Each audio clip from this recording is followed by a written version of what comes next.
Hello and welcome to Dave White Chevrolet Football Friday, everyone. Thank you for joining us. Let's finish up your week right. 20 minutes of fun coming your way. It is the third weekend of the playoffs, regional semifinals in Ohio, regional finals in Michigan. In the Division II Ohio playoffs, we had Central Catholic facing Medina Highland, two of the top 5 ranked teams in the state.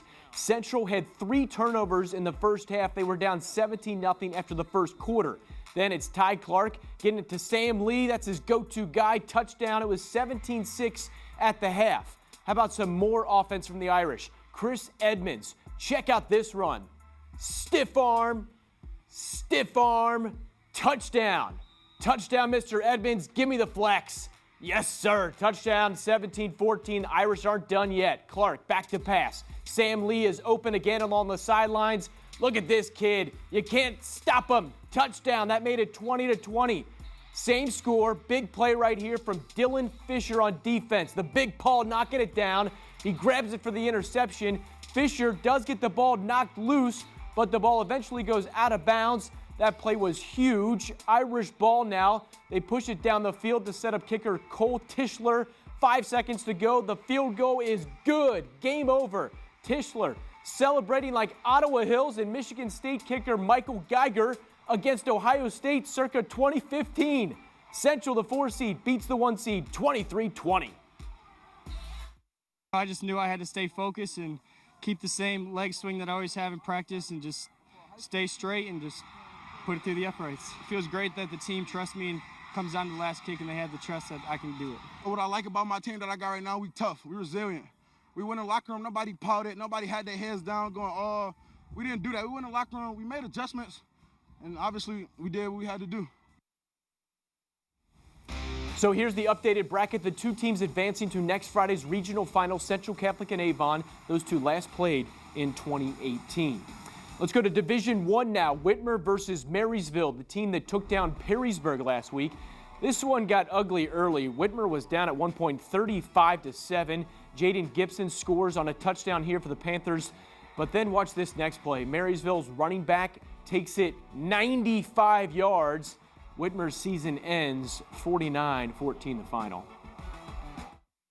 We got things going. We had the onside kick to start the game, and we were driving, and then we took a penalty and missed a big play, and then kind of snowballed from there. But nothing to be ashamed of, man. These kids gave their heart and soul, and it just wasn't our night. Findlay and Springfield. Springfield with the ball in this one, and Findlay, Sam Wyra, check it out. He almost gets the interception on this third down pass, but it does force a missed field goal, so Springfield up 6-0 at this point. Big defensive game on both sides for this one. Nobody scores until late in the third quarter. Findlay's punt is blocked. Taufik Jabbar does the damage. Touchdown, 13-0 Springfield, and that's it. Findlay's 7-game winning streak ends 13-0 the final. In sleet and snow, the Findlay defense did just about everything they could to freeze Springfield out, but a pair of special teams miscues end up making the difference tonight. Team speed was tough. We just couldn't get, there's always one guy. I mean, to their credit, they were there, they made the plays, 28 to pain in the butt, but we were just one block away, we were one small thing away. In a game of inches, in a game like this tonight, and a team like this, it's very difficult to overcome if you don't make those plays when you have a chance to. The Trojans started the year 2-3. The same grit that helped them rattle off 7 wins in a row was present throughout the game. Kids fought their butts off, the coaches coached their butt off. The fans, the community support has been great all year long. You know, we don't hold on to moral victories. We lost tonight. It's tough one. It's going to be a tough one to swallow. But hats off to them, and then big hats off to our guys too. You're right. You know, we did some good things this year. I'm proud of them. Not taking it for granted, and then looking forward to getting back to work at some point in time. Findlay finishes the season 9-4. From AccuSport Stadium, Joel Sebastianelli, BCSN. All right, thank you, Joel. He's got to get inside and warm up. Let's update that bracket in Division I, Region 2. It is the 1 seed and the 2 seed, Marysville and Springfield, eliminating our area teams. Now to Division 4, Clyde facing Van Wert. Van Wert, the defending state champs. Clyde in yellow on defense. Aiden Pratt to Trey Laudick. Look at this bullet pass. Down at the 1-yard line, Nate Jackson would run it in from there. Let's go to the second quarter now. Clyde ball, Jaden Cook. Pump fake, looking for Andrew Cauble, and it's Laudick with an interception, doing damage on offense and defense, and that leads to this. Aiden Pratt to Connor Pratt, touchdown. Clyde Falls 48-14. All right, so Van Wert advances to face the winner of this one, Perkins and Port Clinton. Local area team versus local area team. Cam Gillum with a bullet pass to Tyler Webb. That goes inside the 5. They'd score there to finish it off.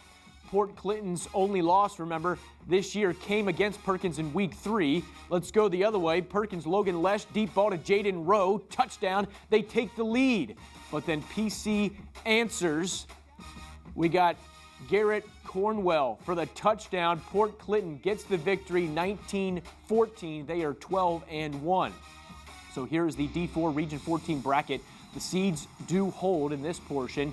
Next Friday, it'll be Port Clinton and Van Wert going for the regional title. Still to come, Archbold's still undefeated ahead of their game tomorrow. Whiteford's alive, plus an area team will play for a state volleyball title and BG Michigan Women's Tournament Soccer. But first, your cheerleaders of the week.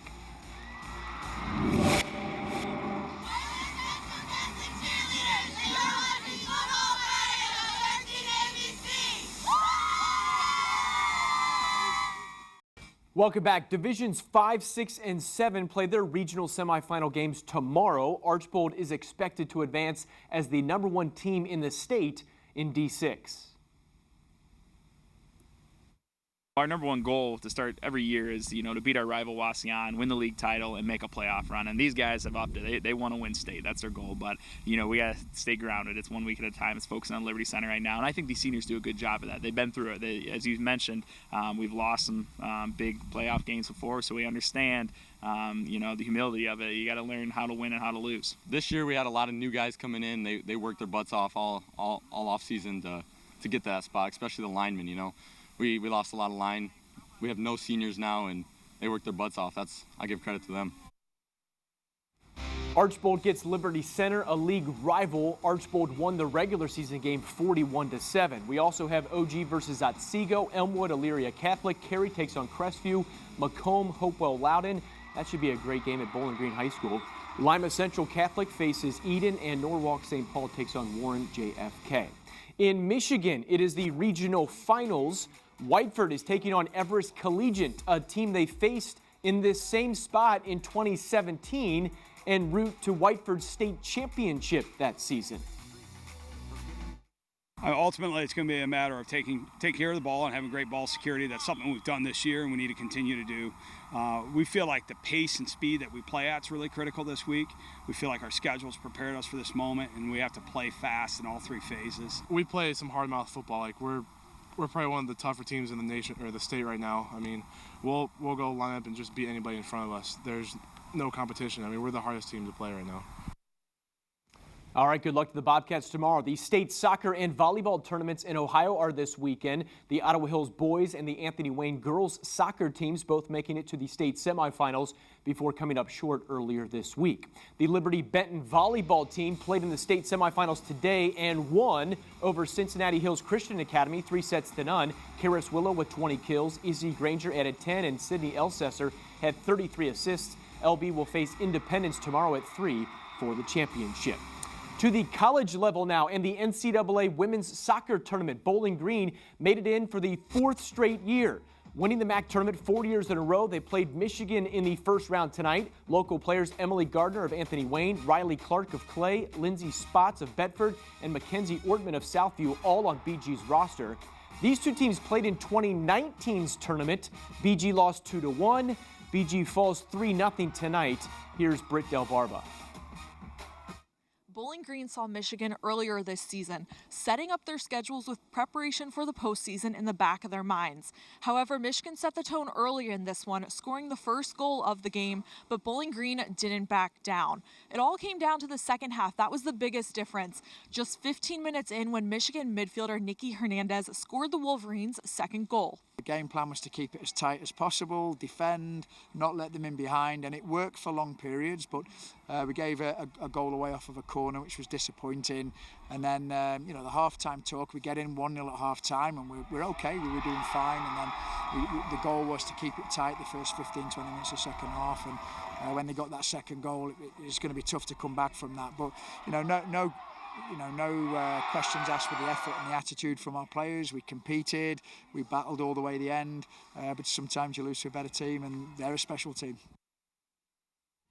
All right, thank you, Britt and BG. Clearly the class of the MAC in women's soccer. High school girls soccer D3 state finals tonight. Ottawa Glandorf lost 1-0 to Waynesville.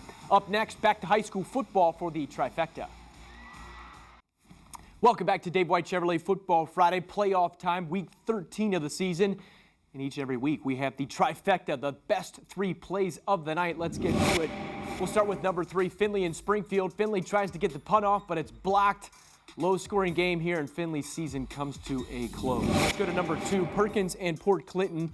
Perkins, Logan Lesh with a deep ball to Jaden Rowe. Jaden's been making plays all season long. Great play for the touchdown, but Port Clinton wins that one. Number 1, Central Catholic Highland, Cole Tischler, the hero, the walk-off game-winning field goal for the Fighting Irish. Central wins 23-20. That is Trifecta play number 1. From high school football to college football tomorrow, where 13 ABC hit the jackpot with a triple header of games involving our area teams. Just leave it on 13 all day long. It starts at noon with Michigan and Penn State, then Purdue, Ohio State, followed by Notre Dame and Virginia. UT and BG off till Tuesday. Maction continues. UT is at Ohio. BG gets Miami in Oxford. All right, other scores tonight. We're talking hockey. The Walleye lost to Wheeling 3-2. The Fish are at home on Sunday. BG lost to Minnesota State 9-2. Talking college hoops, BG men beat Ohio Wesleyan 101-60. The UT men play tomorrow against Detroit at home. UT women also at home to take on Wright State tomorrow afternoon. The BG women play on Sunday. All right, we are out of time on Dave White Chevrolet Football Friday. My thanks to Alex and Brad, getting everything nice and tidy behind the glass, punching all the buttons, getting everything set and ready for you. My appreciation to them and everybody here at 13ABC and BCSN. Dave White Chevrolet Football Friday, each and every Friday night. Scores, highlights, interviews, everything you need for high school football. Thank you for watching, everyone. We will see you next week.